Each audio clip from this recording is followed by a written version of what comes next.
Todos conocemos perfectamente ese sonido. Piensen por un momento en esa bisagra que rechina agudamente cada vez que abrimos un mueble en la cocina. Uf, sí, ese ruido que te perfora el oído. Exacto. O en esa puerta del pasillo que, bueno, por alguna razón que ya ni recordamos, cerró mal un día y ahora hay que levantarla sutilmente desde la perilla para que encaje bien en el marco. Claro, el típico truco de levantar la puerta. Tal cual. Y pasa algo fascinante y a la vez un poco aterrador con esta clase de desperfectos cotidianos. El primer día que notamos la puerta caída nos molesta muchísimo. O sea, nos decimos que este fin de semana, sin falta, lo vamos a arreglar. Pero llega el fin de semana y hay otras cosas que hacer. Exactamente. Al tercer día, la molestia ya es solo un inconveniente menor. Y al cabo de un mes, al mes, nuestro cerebro hace un truco de magia y simplemente nos acostumbramos a ignorarlo. Sí, es un fenómeno psicológico muy real y muy estudiado. Nuestro cerebro, digamos, es una máquina de optimización de energía. Lo que hace es archivar ese ruido bajo la categoría mental de cosas con las que simplemente vamos a convivir. Una categoría enorme, por cierto. Sí, enorme. Y es que si tuviéramos que reaccionar con el mismo nivel de alerta o frustración todos los días ante esa bisagra, pues agotaríamos nuestra capacidad de atención. Así que entra en juego la habituación. Claro, nos anestesiamos. Exacto, nos anestesiamos. Pero el problema es que esa habituación no repara la bisagra. Solo silencia nuestra incomodidad mientras que el deterioro real, continúa avanzando de forma invisible. Y justo por ahí va nuestra exploración de hoy. Toma este fenómeno cotidiano, pero lo lleva a un nivel, completamente distinto. Porque no vamos a hablar de carpintería hoy. No, para nada. No es un tutorial de reparaciones. Para nada. Hoy vamos a desglosar un relato fascinante. Una narración profundamente filosófica que nos obliga a mirar esa delgada línea entre sobrevivir y restaurar. Y para quienes nos acompañan hoy, el narrador nos invita a su entorno. ¿A su famoso terruño, sí? Exacto, al terruño.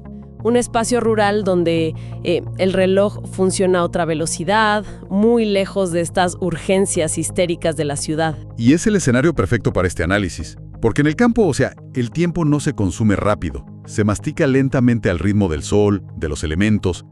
Y el narrador tiene una compañía muy particular. Su jauría de perros. Sí, su jauría.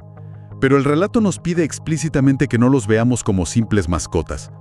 A través de este texto, los perros actúan como verdaderos filósofos con patas. Es la mejor descripción. Filósofos con patas. Tal cual.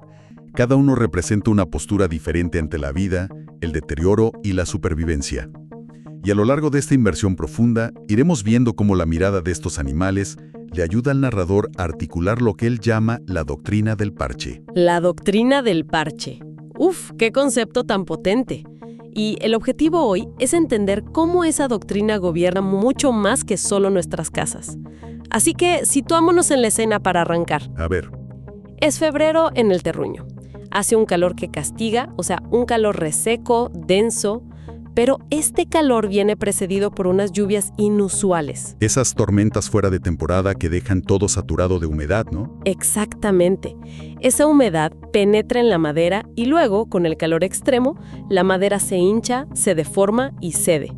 Y es ahí que el narrador decide que ya no puede posponer más el arreglo de la puerta vencida de la bodega trasera. Ya no puede ignorarla más. Así es. Entonces junta lo que tiene a mano, un destornillador viejo, una bisagra nueva que por casualidad andaba por ahí, un tarro oxidado lleno de tornillos de distintos tamaños y un trozo de tabla sobrante. Y aquí la dinámica se vuelve brillante. Sí. Porque la jauría está observando y el narrador interpreta sus miradas como juicios morales sobre la reparación. Anubis, por ejemplo, es el pragmático. El perro práctico. Sí. Anubis mira los materiales oxidados y su conclusión es directa. Con eso la haces durar. Para su filosofía, la perfección no importa. Si la puerta cierra y bloquea la entrada, el trabajo está hecho. Es, la validación total del parche. Claro, pero luego está Juan. Juan es el perro cínico, el implacable del grupo. Y la mirada de Juan desde su rincón no perdona este arreglo improvisado en absoluto. Para nada. Es una mirada pesimista, pero muy lúcida. Sí, Según el narrador, Juan está señalando una verdad incómoda, que con ese trozo de madera y esos tornillos viejos, en realidad no se está reparando nada. Lo único que se está haciendo es administrar la caída de esa puerta, retrasar lo inevitable. Administrar la caída es una frase lapidaria. Y si conectamos esto con cómo operamos en la vida moderna, vemos en acción el concepto de negociar con la ruina. Negociar con la ruina. Sí, porque la escasez es una constante. Escasez de tiempo, de dinero, de energía mental. Y esa falta de recursos nos empuja, casi sistemáticamente, a hacer reparaciones provisionales. Optamos por lo que requiera menos fricción en el momento. A ver, vamos a desempacar esto con un ejemplo que creo que todos vamos a reconocer. Es exactamente lo mismo que ocurre cuando hay una gotera en el techo y la primera reacción es poner un balde abajo. La clásica solución del balde. Tal cual. El primer día, poner ese balde se siente como una respuesta rápida y vital ante una emergencia. A la semana, bueno, se convierte en una rutina molesta. Hay que vaciarlo cada tanto. Sí, pero al año... Al año, el balde es prácticamente un mueble más de la casa. Nuestro cerebro optimiza la ruta y literalmente empezamos a esquivar el balde al caminar sin siquiera darnos cuenta. Hemos negociado con la ruina del techo. Esa analogía captura perfectamente la advertencia del relato. Porque el riesgo real no está en poner el balde el primer día o en clavar un parche temporal en la puerta. ¿Dónde está el peligro entonces? El riesgo catastrófico surge cuando lo provisional se osifica, cuando se vuelve permanente. Y lo más grave es que llega un punto en el que nuestra memoria se adapta tanto al parche que olvidamos cómo era la forma original del techo. Claro, olvidamos que alguna vez no hubo gotera. Exacto. O olvidamos la estructura perfecta de la puerta. Simplemente aceptamos la versión degradada como la única realidad posible. Y es justo en este punto de la reflexión, o sea, mirando una simple puerta de madera, que el relato da un giro físico, casi visceral diría yo. Sí, el momento del accidente. Exactamente. Mientras el narrador está forcejeando, intentando atornillar la madera gastada para fijar el parche, el destornillador resbala. Es un movimiento brusco, torpe, y termina con un raspón en la mano. Un accidente mínimo. Sale un poco de sangre, nada de vida o muerte. Sí, nada grave, pero la acción se detiene. Y al mirarse la mano para evaluar ese raspón, su vista se posa en otra cosa. Se queda observando fijamente uno de sus propios dedos. Un dedo que tiene una historia antigua. Sí, un dedo que quedó permanentemente dañado y deformado años atrás por el impacto violento de una hélice. Y este instante es crucial para la historia. Es el puente conceptual de toda esta exploración. Abandonamos la madera de la bodega y nos metemos de lleno en la biología, en la carne humana. Al observar ese dedo, el narrador reflexiona sobre cómo respondió su propio organismo en aquel momento. Una respuesta increíble, ¿no? Extraordinaria. Cuando la hélice destrozó el tejido, el cuerpo ejecutó un trabajo de emergencia impecable. Desplegó coagulación, detuvo la hemorragia, aisló el riesgo de infección y le salvó la vida. Le salva la vida, claro. Pero aquí el narrador introduce a otro de sus perros, a Pancho. Pancho es, digamos, el existencialista silencioso de la jauría. Y a través de la mirada de Pancho hacia esa mano cicatrizada, surge una revelación devastadora. La frase clave de Pancho. Exacto. El cuerpo cerró, pero no volvió. O sea, el organismo organizó una respuesta de emergencia perfecta, pero jamás restituyó la forma original del dedo. Nunca recuperó la función estética ni la precisión fina. No. La observación que se extrae de esto es que el cuerpo biológico prefiere seguir antes que volver. Y detrás de esa frase hay muchísima ciencia. Lo que el relato toca aquí es la política de umbral de la biología humana. A nivel celular, cuando hay un trauma masivo, el cuerpo no tiene tiempo para regenerar todo perfecto. Claro, no se pone a esculpir. Exacto. En lugar de reconstruir células musculares funcionales, envía fibroblastos al área. Estos producen colágeno denso y rápido para tapar la brecha. Eso es el tejido cicatricial. Es literalmente un parche biológico. Duro y rápido. Sí. Aísla el peligro. Pero la cicatriz no tiene la flexibilidad original. El organismo confunde supervivencia con plenitud. Estabiliza el sistema y luego se instala cómodamente en esa nueva normalidad disminuida. Pero a ver, detengámonos ahí un momento, porque quiero debatir esto. Me voy a poner en el rol de Anubis, el perro pragmático. ¿No es esto simplemente la eficiencia biológica haciendo su trabajo perfecto? A ver, explícate. O sea, la prioridad evolutiva no es que tengamos dedos estéticamente bellos o que toquemos el piano. La prioridad es no desangrarnos en medio del bosque. Si el barco en el que viajas se choca contra un arrecife, tapas el agujero del casco con lo que sea. Con tu camisa si hace falta, claro. Exacto. No te pones a barnizar la madera para que combine con los interiores del barco. El objetivo es no ahogarse. La biología hace exactamente eso. Es brutalmente eficiente, ¿no? Y ese argumento es irrefutable, ¿eh? Pero en el corto plazo, durante la crisis aguda, la eficiencia es la única barrera entre la vida y la muerte. Evolutivamente los mamíferos desarrollamos esto para sobrevivir a ataques rápidos. A diferencia de las salamandras, por ejemplo. Tal cual, una salamandra regenera una extremidad perfecta, pero toma muchísimo tiempo y energía. Tiempo en el que nosotros seríamos vulnerables a infecciones. Entonces, si es una ventaja tan clara, ¿dónde está el problema filosófico que plantea el relato? El problema es cuando extrapolamos esa mecánica a largo plazo. Una vez que el barco ya llegó a puerto seguro, ¿por qué seguimos navegando con una camisa tapando el agujero? Lo trágico es cuando esta lógica de mera supervivencia se vuelve nuestra filosofía en general. Cuando la contención de daños es nuestro único objetivo. Exacto, cuando nos conformamos con ese estado basal disminuido.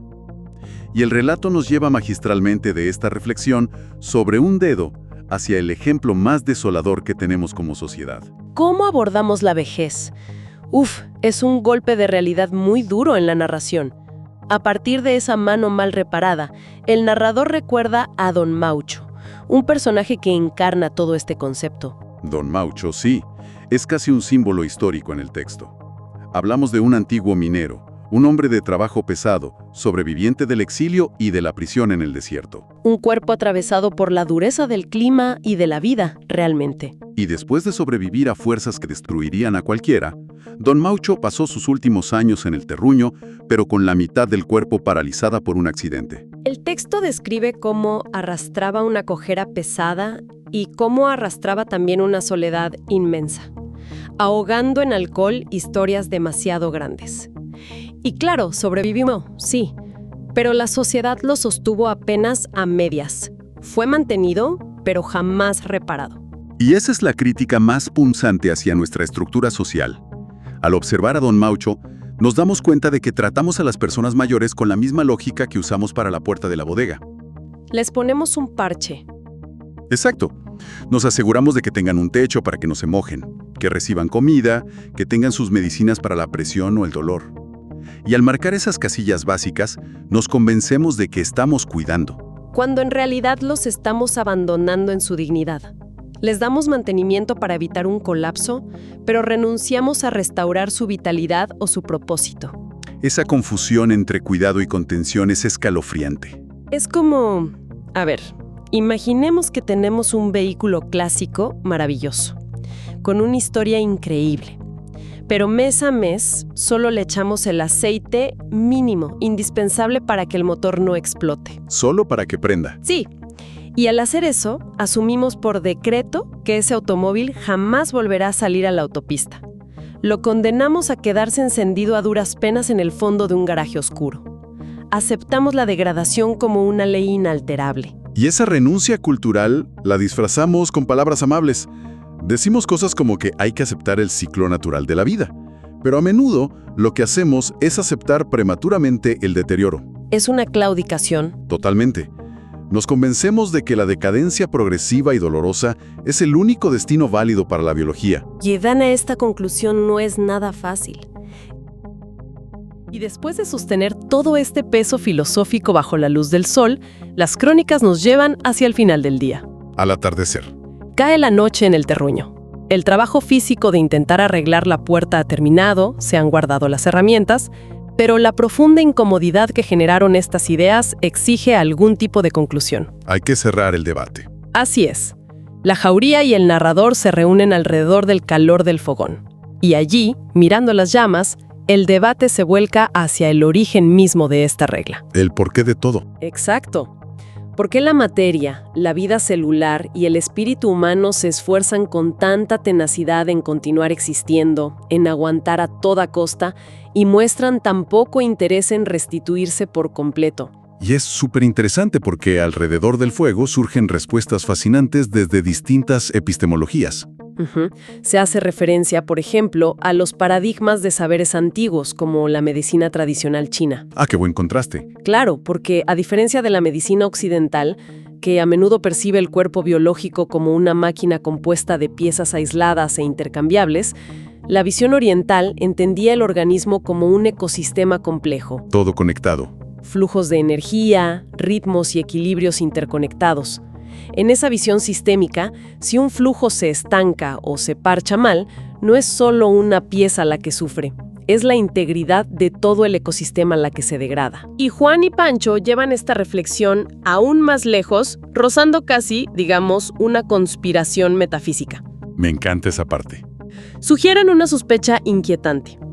¿Y si existe una especie de decreto oculto? Un límite estricto impuesto desde los albores del tiempo. Ya sea que lo veamos desde la mitología como un castigo de los dioses, o desde la biología evolutiva inscrito en el ADN de nuestras propias mitocondrias, plantean la posibilidad de un mandato que prohíbe la restitución total. ¿Un techo evolutivo? Claro, porque si la materia pudiera sanar perfectamente y recuperar su plenitud tras cada daño, sería inmortal, sería casi divina. Entonces, este límite del parche existiría para garantizar la obediencia y la humildad de las formas vivas, obligándolas a degradarse lentamente. Es una hipótesis existencial abrumadora, la verdad. Pero justo en medio de esas elucubraciones súper abstractas, interviene Dylan. El estoico. El estoico guardián de las fronteras, y aporta una dosis masiva de realidad pragmática. ¡Qué necesario! Sí. Él pronuncia una máxima de la vida rural que corta el aire. Él dice, si confundes lo que aguanta una temporada con lo que merece rehacerse, el invierno te educa. ¡Uf! ¡Tremendo! Es la prueba de estrés definitiva de la naturaleza. Podemos engañarnos durante los meses amables, creyendo que la bisagra oxidada o la relación desgastada son suficientes. Pero cuando llega la verdadera tormenta, cuando todo se pone feo, cuando las temperaturas caen bajo cero, la naturaleza no tiene piedad con los remiendos perezosos. El invierno expone implacablemente la fragilidad de lo que solo fue sostenido y no mantenido. La contundencia de esa frase te obliga a replantear la perspectiva. Y entonces, ¿qué significa todo esto? A ver. Al final, toda esta profunda conversación alrededor de las brasas no tiene como propósito ganar una competencia de oratoria teológica o publicar un artículo científico. No, para nada. El verdadero objetivo detrás de cuestionar la doctrina del parche es generar un despertar en la conciencia. Hacerse estas preguntas es el paso indispensable para dejar de rendir pleitesía a esta ley de la mediocridad y la supervivencia mínima. Esa es la síntesis perfecta del debate nocturno. El consenso al que se llega es que el parche tiene su lugar y su dignidad en el momento del caos. Claro, en la emergencia. Hay que usar la cinta adhesiva para detener el agua, hay que permitir que la sangre coagule rápido para no perder la vida. Eso es indiscutible. Nadie niega eso. El error profundo, la trampa existencial en la que caemos sistemáticamente, es enamorarnos de la solución temporal. Es convertir la urgencia en un estilo de vida crónico y conformarse con la versión más empobrecida de la realidad posible. Y con esa nueva mirada, el relato llega a su amanecer en el terruño. El narrador sale, siente el aire fresco y mira de nuevo la puerta de la bodega. Y la puerta sigue parchada, sigue igual. Es funcional, cierra un poco mejor, pero sigue siendo un remiendo. Pero algo en la mente del narrador y de los perros ya se fracturó para siempre. Exacto. El cambio es interno. Al mirar esa puerta reparada a medias, ya no sienten el alivio de haber resuelto el problema. Ahora desconfían profundamente de todo lo que, entre comillas, simplemente sobrevive. Han comprendido que aceptar lo apenas suficiente no es madurez, es el principio del fin. Es la puerta de entrada a la ruina, sea en una casa de madera, en una cultura o en nuestra propia biología. Dejar que la bisagra siga rechinando, dejar que se vuelva ruido de fondo, es entregarle las llaves de la casa al deterioro. Y esto nos deja con una provocación tremenda para reflexionar. A ver. Si pasamos revista a nuestras propias vidas, a nuestras instituciones y sobre todo a nuestra propia biología a largo plazo, ¿cuántos remiendos hemos aceptado como definitivos? ¿Cuántas veces nos hemos conformado silenciosamente con que el cuerpo simplemente cierre la herida? Olvidando exigir que restituya la forma original. Es un desafío a la inercia absoluta. Totalmente. ¿Qué pasaría si decidiéramos que sobrevivir ya no es suficiente y comenzáramos a exigir verdadera reparación? Qué pregunta monumental. Y nos devuelve justo al inicio.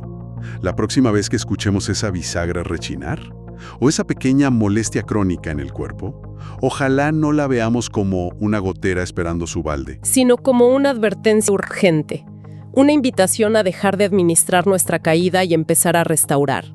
Ha sido una exploración absolutamente fascinante. Nos encontramos en la próxima.